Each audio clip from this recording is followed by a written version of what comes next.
What's going on, guys? This is Bioman. And Dr. Rob. And we received some exciting news from Japan, who had provided conditional approval of iPSC technologies, or induced pluripotent stem cell technologies.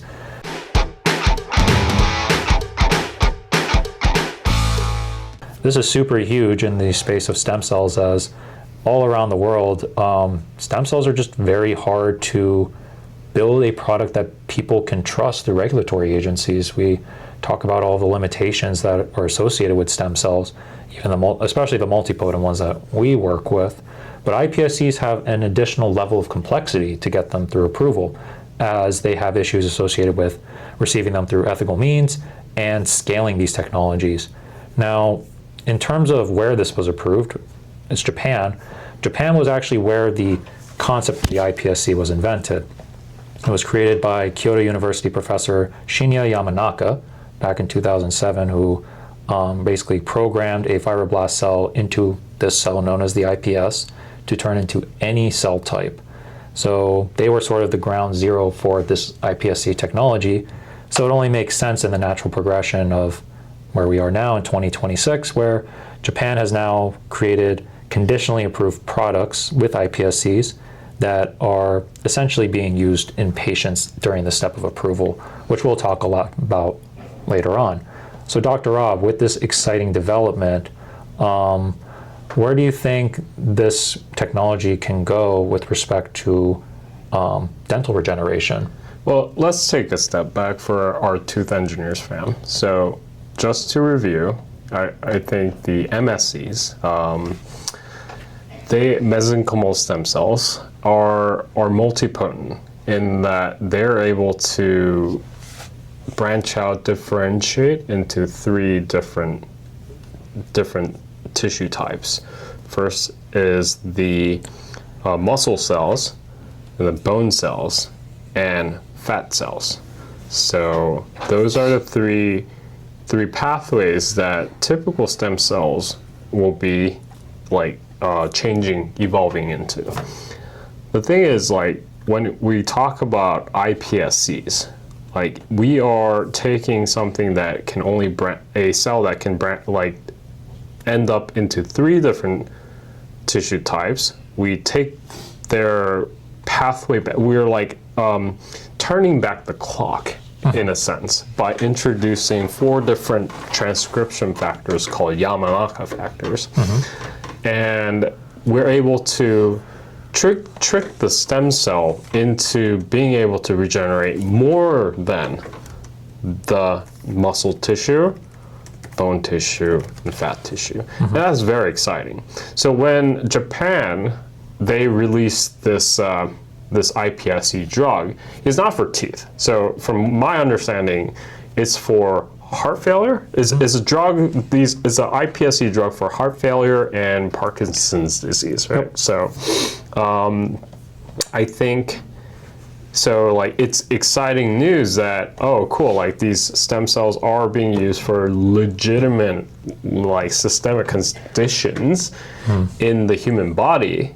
But we've covered this a couple times in our other videos, but I mean, we just saw that news article about the Japanese researchers, them working on the USAC protein. Exactly, and they're entering clinical trials for that. But that's protein work. So, but iPSCs for teeth is, I think, another potentially exciting area of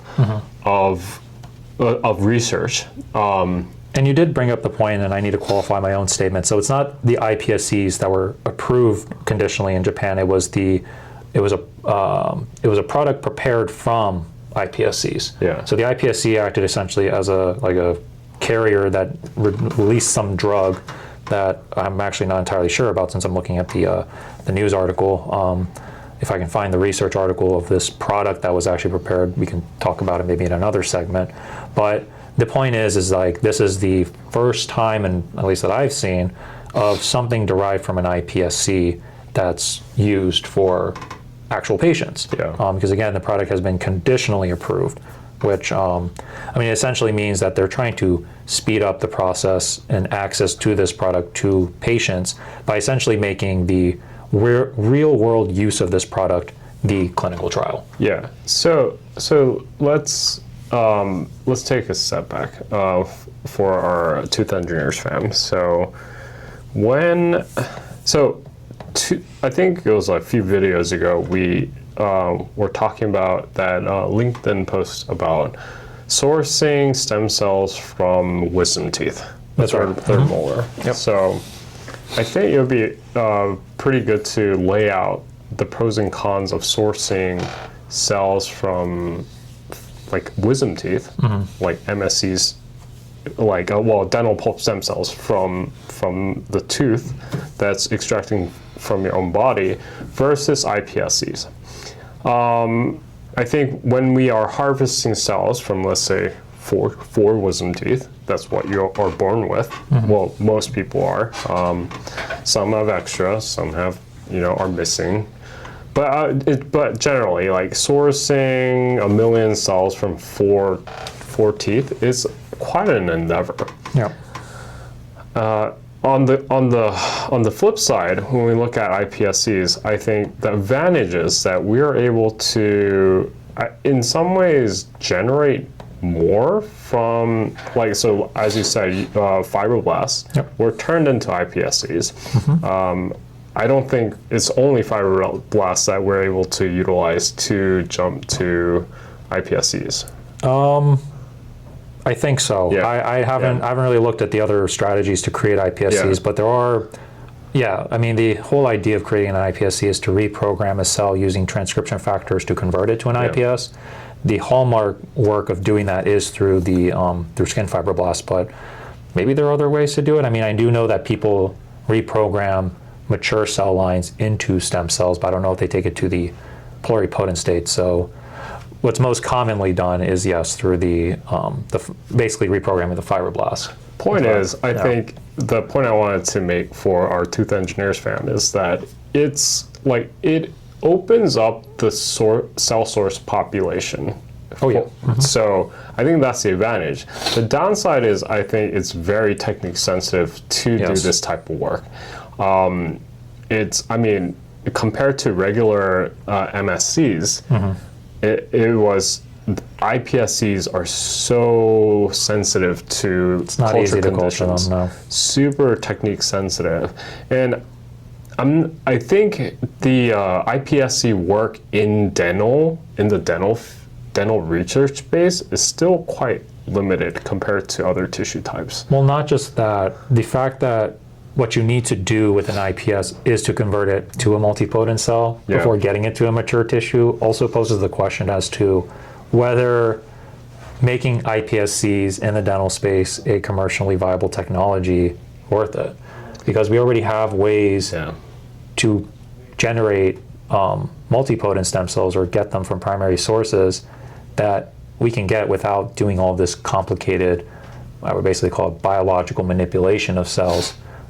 Since it does, basically iPSCs do have to go take that intermediary step of turning into a multipotent cell before you convert it into a mature dental type cell. Yeah. So it's just sort of a question of, what's the feasibility as opposed to, I'm going to try to make a novel dental technology by using an IPS as opposed to a more easily and readily available multipotent cell. Yeah. So it's just, I think everything goes back to that concept of keep it simple, stupid, right? Absolutely, even in research. Yeah, the thing is it is exciting work. I think having that backup channel to regenerate, get to a point where we get to multipotent cells through iPSCs would be a great backup option to replace primary cells if you don't have those primary sources readily available to you, right? So I think... Well, and the thing is, though, that you still, with IPS, still need to get some primary cell line to reprogram them into IPSs, right? Well, it will be sourced from other cell types, right? Yeah, but what I'm saying is, if you don't have the dental primary cells, that that is readily accessible to you, then this would be a consideration. But I think still there's at least a decade or two of work that needs to be done to really truly understand how the mechanisms would work to get to dental multipotent cells, right? Yeah, everything with us is a decade down, so that means you tooth engineers have to stick with us talking for 10 years before our talks come to fruition. You guys might need to replace us, but I mean, that's a later conversation. Well, I'm turning 31, and actually, it's March 12th. Jesus, time flies. I'll be 40. Crazy. Good to know. So you tooth engineers do the math to figure out what my age is. Yeah, but I again, exciting stuff, but we do need more researchers in this space. And this is exciting work, but we need people who are passionate about this space, which is why we're talking about it. But it's something that we'll continue to monitor. But as of right now, I think there are cells, like primary cell sources that are readily available for us to really do like dental regeneration. Pretty much. So, but who knows? I mean, well, maybe one of you tooth engineers can convince us that doing an IPS-based dental regeneration venture is actually more worthwhile. Yeah, prove us wrong. That's what we love to hear. But I think that's enough for today, right? I agree. Yeah. Well, it's been real, guys. It's been Dr. Rob. And Bioman. See you guys next time.